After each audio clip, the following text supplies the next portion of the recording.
Vallejo, California, a quiet town nestled between two bustling cities. San Francisco to the west, Sacramento to the east. A place where life moved at a slower pace, where neighbors knew each other. A place where people felt safe. But this tranquility was shattered. A nightmare unfolded in March 2015. A nightmare that shook the community. A nightmare that made headlines across the nation. This is the story of Denise Huskins.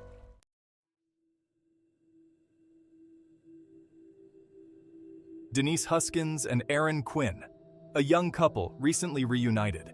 They had found their way back to each other, building a life together, filled with dreams, hopes, and a future filled with promise. They lived on Mare Island, a serene and historic district of Vallejo, a place with a rich past, a place where they felt at home. They believed they were safe. They had no reason to believe otherwise.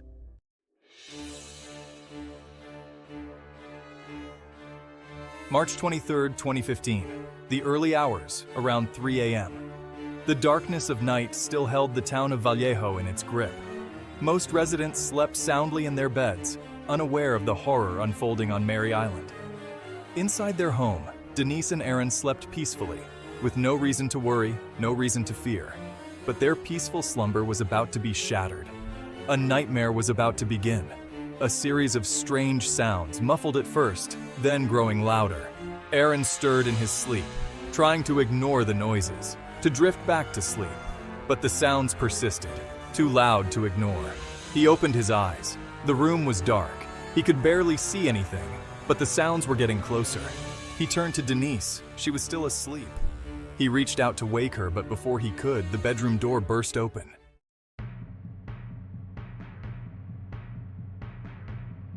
Two figures stood in the doorway, dressed in black, their faces hidden behind ski masks. They moved quickly and silently like predators stalking their prey. Aaron's heart skipped a beat. He knew something was wrong, terribly wrong. One of the intruders flicked on a flashlight, the bright beam piercing the darkness, blinding Aaron momentarily. He shielded his eyes with his hand. He could make out the glint of metal in the intruder's hand. A gun. "Don't move!"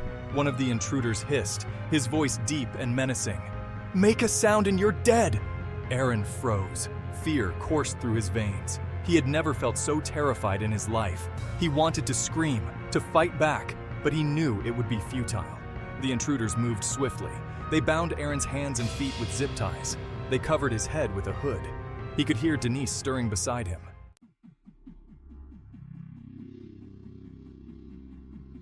Silence descended upon the room. The intruders were gone.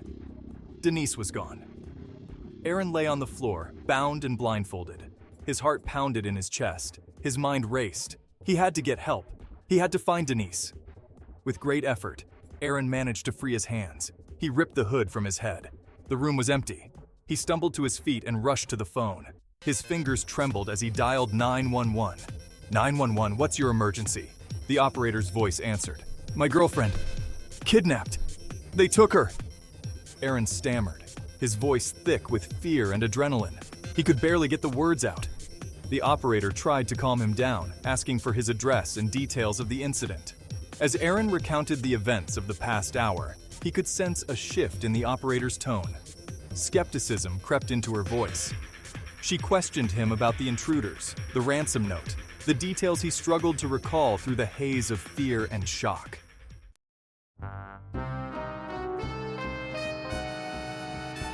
The Vallejo Police Department responded to Aaron's call. Officers arrived at the Mare Island home. They combed the scene for evidence. They listened to Aaron's story. But something about his demeanor, the details of his account, raised red flags. The ransom note, demanding a relatively small sum of $8,500, seemed unusual. The intruders' methods, their professionalism, seemed almost too meticulous, too precise for a simple kidnapping. The more Aaron talked, the more the police doubted his story. Whispers of hoax and Gone Girl began to circulate among the investigators. The media, always eager for a sensational story, picked up on the police's doubts. Soon, headlines screamed about the mystery kidnapping and the boyfriend's strange behavior. Aaron found himself at the center of a media storm. His every word, every action was scrutinized. He was no longer the victim, the frantic boyfriend desperate to find his girlfriend. He was now a suspect.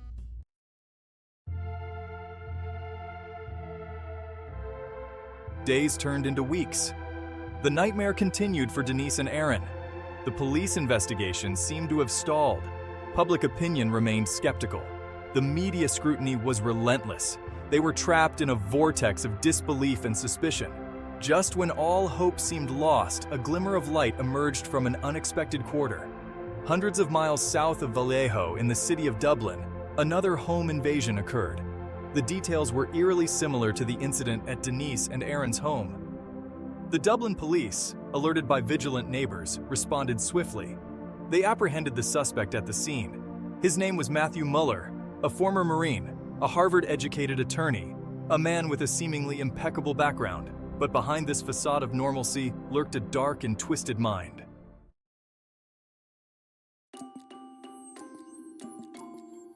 As the Dublin police investigated Muller, they uncovered a treasure trove of incriminating evidence. A drone, meticulously documented flight logs, zip ties identical to those used on Denise and Aaron, and most chillingly, recordings from inside their Mare Island home on the night of the kidnapping. News of Muller's arrest and the evidence found in his possession sent shockwaves through the Vallejo Police Department and the media. The pieces of the puzzle began to fall into place. The Gone Girl theory crumbled under the weight of tangible proof. The Vallejo police, now facing intense scrutiny and criticism for their handling of the case, were forced to reevaluate their initial skepticism. They had dismissed Denise and Aaron's story as an elaborate hoax, publicly humiliating them and jeopardizing the investigation.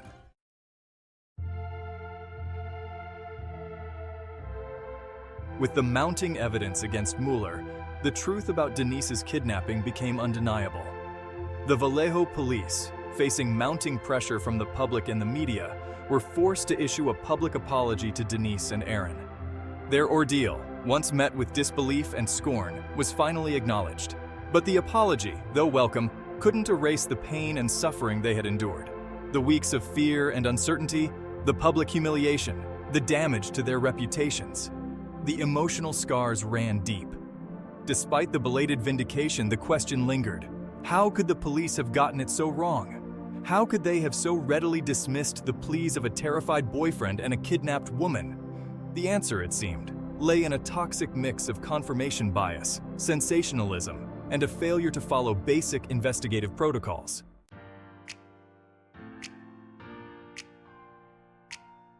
The weight of injustice pressed heavily on Denise and Aaron. They had endured a horrific kidnapping, only to be further victimized by the very system that should have protected them. The Vallejo Police Department's dismissive attitude, their rush to judgment, had compounded their trauma and tarnished their reputations. They were determined to seek redress, to hold the police accountable for their egregious mishandling of the case. Armed with the truth and driven by a thirst for justice, Denise and Aaron filed a lawsuit against the city of Vallejo and several members of its police department. Their complaint alleged defamation, infliction of emotional distress, and a violation of their civil rights.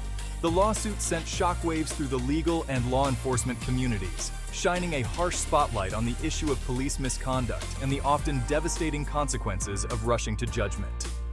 The legal battle was long and arduous, filled with depositions, motions, and media scrutiny. Denise and Aaron, thrust back into the public eye, relived the nightmare of their kidnapping and the subsequent betrayal by the police.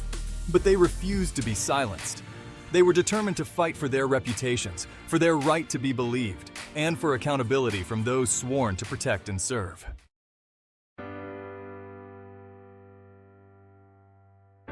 Section 2, A New Chapter. As the legal proceedings dragged on, Denise and Aaron sought solace and strength in their love for each other. They had weathered a storm that would have torn many couples apart. They had faced their fears, endured public humiliation, and emerged from the ordeal stronger than ever. Their bond, forged in the crucible of shared trauma, had only deepened. In a testament to their enduring love and resilience, Denise and Aaron decided to marry. Their wedding, a private and joyous occasion, marked a new chapter in their lives. It was a celebration of their love, a triumph over adversity, and a symbol of their commitment to move forward together. The lawsuit against the city of Vallejo eventually reached a settlement. While the details remained confidential, the settlement provided Denise and Aaron with a measure of financial compensation and, more importantly, a sense of vindication. The city of Vallejo, acknowledging the mishandling of the case, agreed to implement policy changes aimed at improving police procedures and preventing similar incidents from occurring in the future.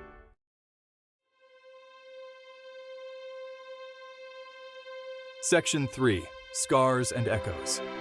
Despite the settlement and the passage of time, the scars of the Vallejo nightmare lingered. Denise and Aaron, though determined to move forward with their lives, couldn't erase the trauma they had endured. The memories of their kidnapping, the feeling of helplessness, the public humiliation continued to haunt them. Denise, once a vibrant and outgoing young woman, found herself struggling with anxiety and panic attacks. The fear of being alone, of being disbelieved, cast a long shadow over her life. Aaron, once trusting and optimistic, became withdrawn and wary of authority. The ordeal had tested their faith in the justice system, in the media, and in humanity itself. They had witnessed firsthand the dark side of human nature, the ease with which suspicion and judgment could cloud reason and compassion. The echoes of the Vallejo nightmare extended far beyond Denise and Aaron's lives. Their case served as a stark reminder of the fallibility of memory, the power of perception, and the importance of due process. It highlighted the dangers of confirmation bias, the tendency to seek out information that confirms pre-existing beliefs, and the need for law enforcement to approach investigations with an open mind and a commitment to seeking the truth, regardless of how uncomfortable it may be.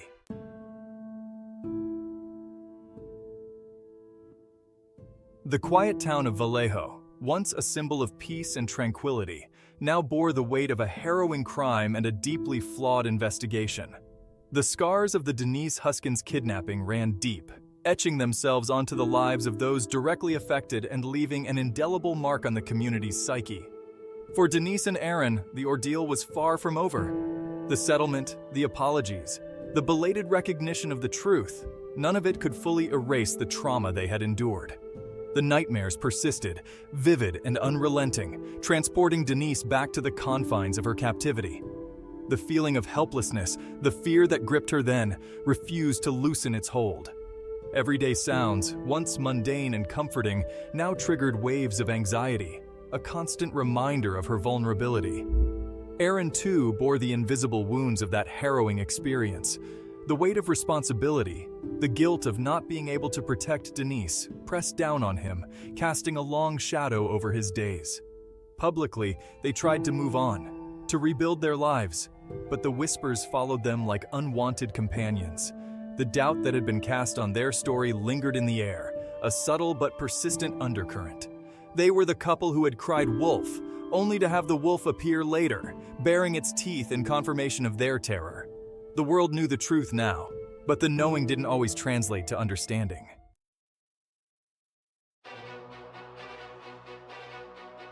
The Vallejo Police Department, once a symbol of authority and security, had been exposed as deeply flawed, its actions a stark illustration of the devastating consequences of confirmation bias and a rush to judgment. The Gone Girl theory, so readily embraced by investigators, had blinded them to the truth, transforming Denise and Aaron from victims into suspects in their own nightmare. The damage, however, extended far beyond the individuals involved. The public's trust in law enforcement, already fragile in many communities, had been shaken to its core.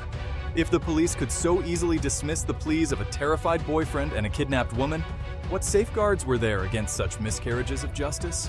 The case became a rallying cry for police reform advocates, who pointed to it as a prime example of the urgent need for improved training, greater accountability, and a fundamental shift in the way law enforcement interacted with victims of crime. The media, too, came under scrutiny for its role in perpetuating the hoax narrative. Headlines screamed about the bizarre kidnapping, fueling public skepticism and contributing to the climate of disbelief that surrounded Denise and Aaron. The case served as a stark reminder of the power and responsibility of the press and the dangers of sacrificing accuracy and fairness for sensationalism and clickbait headlines.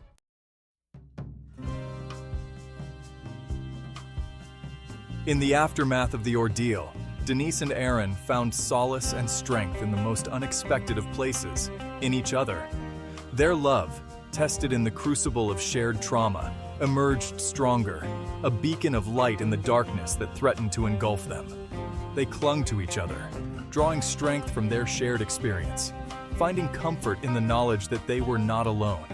Their wedding, a testament to their enduring love and resilience, was a celebration of life, a defiant act of hope in the face of adversity. It was a promise to move forward, to rebuild their lives, brick by painstaking brick, on a foundation of love and trust. The journey was far from easy. The scars, both visible and invisible, remained, a constant reminder of the ordeal they had endured. But they faced each challenge together, their bond unbreakable, their spirits unbroken.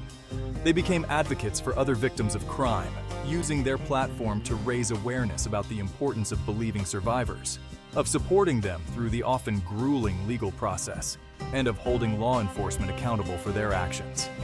Their story, a testament to the resilience of the human spirit, offered a glimmer of hope to others who had endured similar ordeals, reminding them that even in the darkest of times, love and justice could prevail.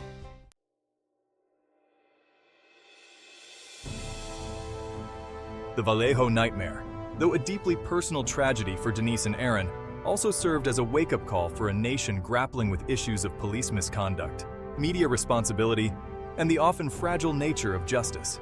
It forced a long-overdue conversation about the systemic failures that allowed such an egregious miscarriage of justice to occur, and the urgent need for reform.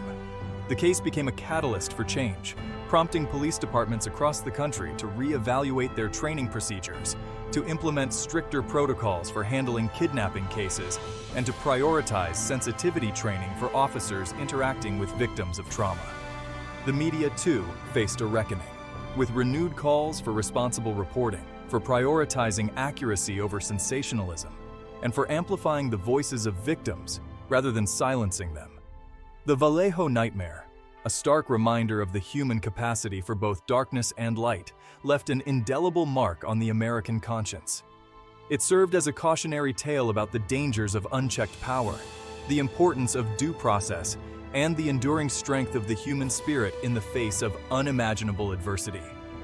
And while the scars of that ordeal may never fully heal, the lessons learned from it continue to shape the ongoing fight for a more just and equitable society, where the cries for help are met with compassion and understanding, not skepticism and disbelief.